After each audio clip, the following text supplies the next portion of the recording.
Assalamualaikum warahmatullahi wabarakatuh. Sebelumnya izin perkenalkan diri, nama saya Rina Rianti dengan NIM 0101230122 dari Program Studi Pendidikan Agama Islam semester 5. Di sini saya akan menampilkan video pembelajaran yang telah saya lakukan di sekolah, lalu saya akan menjelaskan mengenai teori, pendekatan, metode, model, teknik, strategi, dan lain-lainnya pada pembelajaran yang saya lakukan di sekolah tersebut, yang sesuai dengan materi dari mata kuliah strategi pembelajaran yang telah saya ikuti. Dan tugas ini saya buat untuk memenuhi ujian akhir semester pada mata kuliah strategi pembelajaran.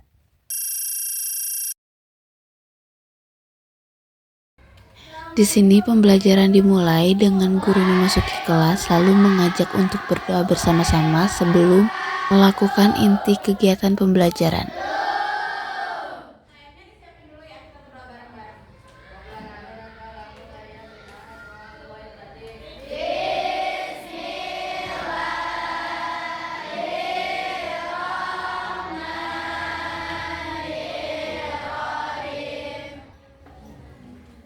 Setelah berdoa dan melakukan absen, guru memantik siswa dengan menanyakan tema apa yang akan dibahas pada hari ini.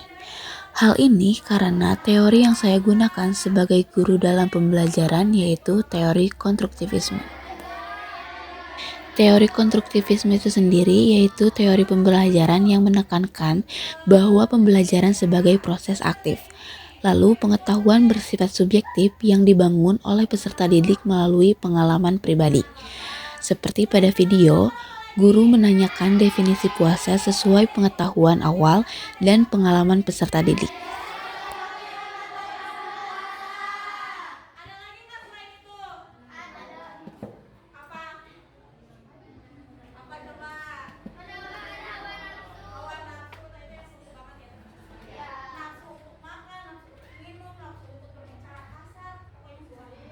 Selain itu, saya juga sebagai guru memilih untuk menggunakan pendekatan Student Centered Learning atau yang biasa disebut dengan pendekatan SCL.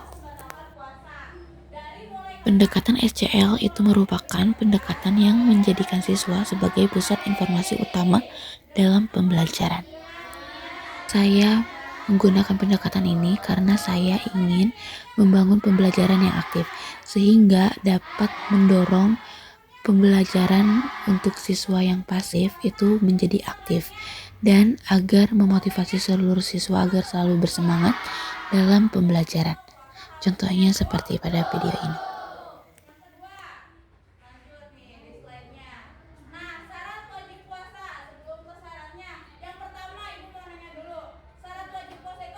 Di sana, guru hanya mengucapkan awal poin materi, beserta pertanyaan mengajak untuk siswa menerangkan atau menyampaikan isinya secara lebih mendalam.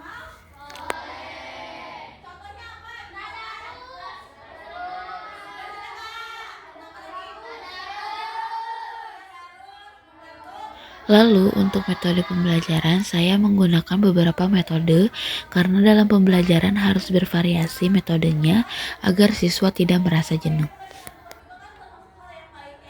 Untuk metode yang pertama sudah pasti saya melakukan metode ceramah karena metode ceramah perlu dilakukan untuk mengawali materi atau memberikan sedikitnya materi stimulus kepada peserta didik. Ini merupakan contoh dari metode ceramah yang dimana saya menjelaskan mengenai sedikitnya isi materi yang akan dibahas.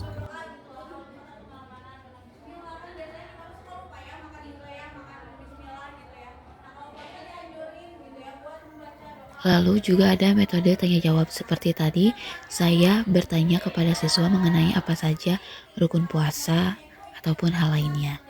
Dan juga disertai dengan metode diskusi seperti menanyakan pendapat lain selain pendapat dari salah satu siswa, serta juga metode kelompok untuk nanti penugasan.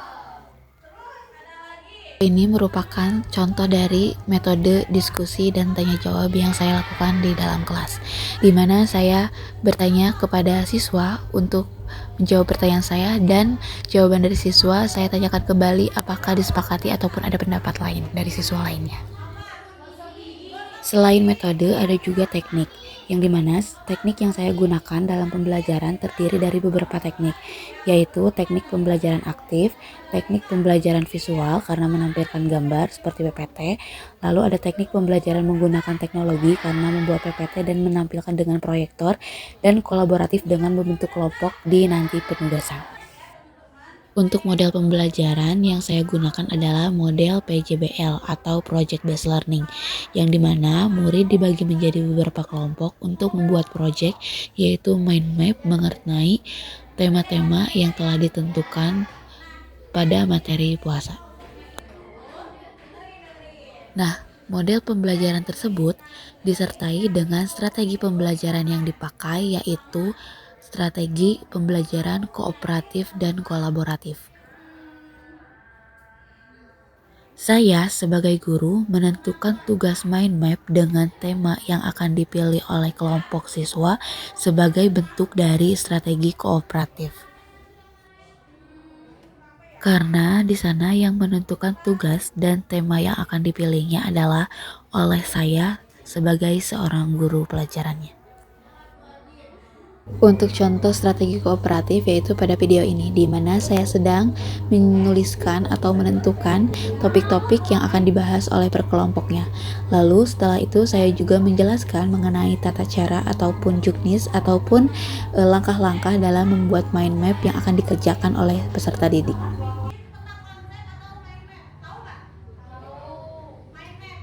Lalu untuk contoh pembelajaran dengan strategi kolaboratifnya, yaitu di mana saya menyerahkan seluruhnya kepada peserta didik untuk pembagian tugas di per setiap kelompoknya. Contohnya yang bertugas menulis poin-poin, yang bertugas menggambar ataupun yang lainnya itu saya serahkan kepada peserta didik.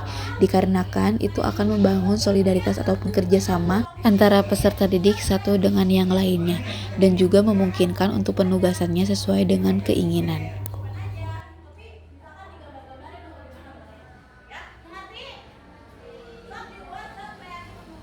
Nah, ini merupakan contoh dari strategi kolaboratif yang saya terapkan di dalam kelas, di mana peserta didik melaksanakan tugas pengelompokan ini sesuai dengan kesepakatan yang telah disepakati per kelompoknya dan sesuai dengan keinginannya masing-masing.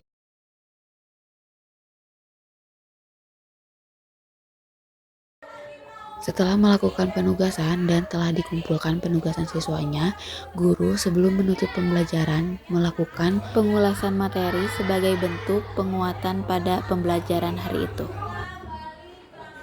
Setelah mengulas materi atau memberikan rangkuman singkat atau juga bisa dengan kesimpulan akhir dari materi yang telah dibahas, guru dilanjutkan dengan menutup pembelajaran pada hari itu.